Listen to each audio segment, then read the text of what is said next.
liver, the enzymes are going out of control and they're not being able to be brought back into control, then a biopsy, obviously, for potential liver cancer is something that could be considered. Symptoms including, and this covers a lot of categories, but this is the most common ones that we see. Besides seeing liver spots, dark circles, and yellowing around the eyes, which I see probably in about a quarter of my customers that walk in the door, because they all seem to have very taxed livers. Stress also taxes the liver as well, too. Include fatigue, just general not feeling good, digestive problems, allergies, chemically sensitive to everything. That can be caused by a lot of other things as well. PMS, constipation, the hormones are all over the place. You're just not doing well. But the outside symptoms, like I said, liver spots, dark circles, and yellowing, and then jaundice if it gets to an extreme point. Diet is paramount when you're talking about the liver. Diet is paramount when we talk about just about everything. But the diet is getting good, wholesome fruits and vegetables, organic. Because remember I told you how we have to process all those chemicals? Even if you just call them unsprayed, we don't even go organic. Keeping the chemicals down eases up on the liver. Eating a diet rich in water-soluble fibers, since this promotes bile excretion. Some of us, my husband, he's fantastic. Fiber, fiber, fiber, and he's 100% right. Those fibers really, really help promote bile excretion. And most Americans do not have adequate amounts of fiber in their diet. So 25 to 30 grams of fiber, if you're eating your 8 to 10 servings of vegetables a day, you're great, you're in good shape. I know very few people that do that. So adding additional amounts of water-soluble fibers, psyllium husk, apple pectins, grapefruit pectins, all those types of water-soluble fibers. Wheat fiber is not a soluble fiber. That's a bulking fiber. So if your doctor goes tell you to eat more wheat bran, that ain't going to cut it. Your fruits and vegetables and then those other things I mentioned are water-soluble types of fibers that help tremendously liver health. Lots of greens as well as good fats. The greens oxygenate the blood. They help you detox on a cellular level. Foods are great, spirulina, chlorella, all those types of superfood greens, seaweeds, whatever your particular cultural is based upon. I know a lot of the Oriental diets have a lot of seaweeds and greens, wonderful for detoxification on the liver. And then those good fats reduce the inflammation down, and they also thin mucus out of the liver. So if you don't have adequate amounts of good fats and adequate amounts of water, particularly your mucus out of your liver, out of your congestion in your chest, your sinuses, whatever it be, is going to get very thick and sludgy, and you're not going to be able to move the bile out of the gallbladder. You're not going to be able to you're going to have bowel issues, you're going to have lots of things. But the liver, the body requires at least 8 glasses of water a day, distributed throughout the day. Not all at once, obviously, but a glass every 2 or 3 hours, yeah, that's the way to go. There's a lot of supplements.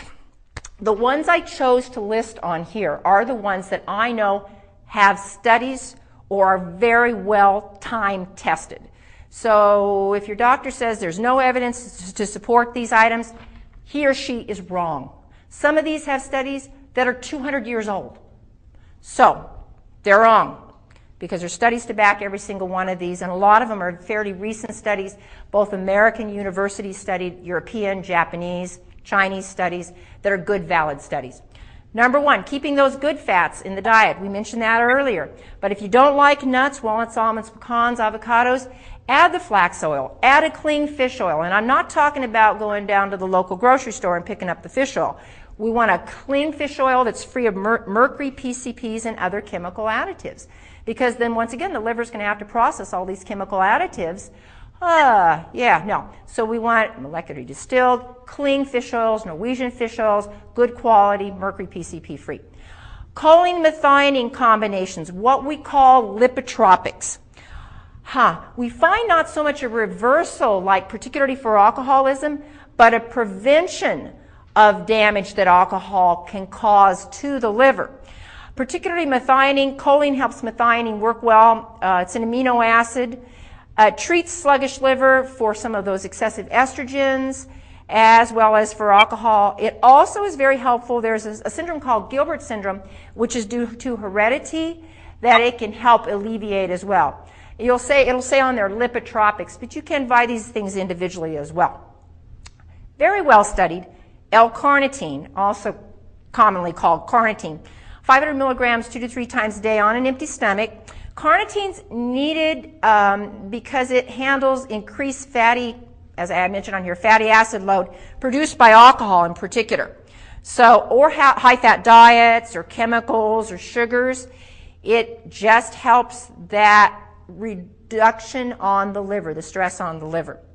Liver extracts, since 1896, been used by physicians and others as well, particularly in Europe. The studies support that liver extracts, okay, and we want them from clean sources, particularly we like New Zealand cows.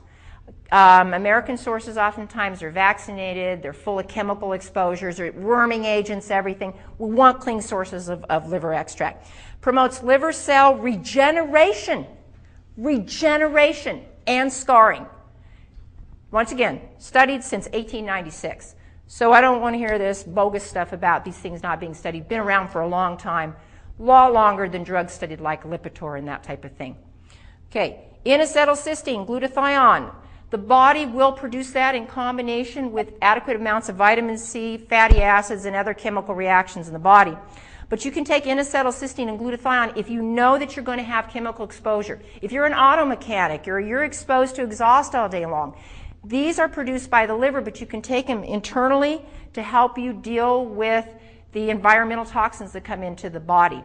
Phenomenal. The glutathione comes in an under the tongue type of thing. I have one of my employees, her son, they spray near the schools when they're doing the strawberry fields, and her son will react. She gives him the sublingual glutathione, cuts his reaction time to nil. Makes a substantial difference. So these are all available in good health food stores. All right, taken on an empty stomach as well. The sublingual means goes under the tongue and melts and goes directly into the bloodstream. Turmeric, an age-old spice. A lot of Indian studies on turmeric. Protects the liver from damage, bottom line, from chemicals, all those other things that we described. Ester C, remember I told you that vitamin C increases the glutathione production? Well, it's also required to convert cholesterol into bile. Okay, so let's scratch our heads here. If I can't convert cholesterol into bile, that means my cholesterol is going to go up. So guess what? So if you're vitamin C deficient, your cholesterol is going to go up. So, and I'm not talking about the 60 milligram RDI. That's bogus. We know the body under certain times can use up to 50,000 milligrams of vitamin C per day if it's sick or not feeling well. So, we need 3,000 to 4,000 milligrams of an esterified C or a mineral ascorbate vitamin C. Very necessary for people who have high cholesterol to get it into the bile. Milk thistle, very, very important antioxidant herb. There's varying dosages. I prefer an extract called silymarin, which is a milk thistle extract. Lowers cholesterol content of the bile again. Strong glutathione, protects against chemical damage, increases production of new liver cells. My Hep B and C customers, they come in like the drobes adding these two things on there. And I got to tell you, I have dozens of people who've done this little like program who no longer show up positive in their blood work because they did their own research. They listened. So, phenomenal. Used for hepatitis, cirrhosis, chemical drug damage. Tons of studies to support. So if your doctor says no, he's wrong. Artichoke extract. There's certain types of acids in artichoke that protect and regenerate liver cells. They decongest the liver, lowering cholesterol. There's studies from the 1970s that talk about the lowering of cholesterol by artichoke extract. Dandelion, once again, 2 centuries worth of studies.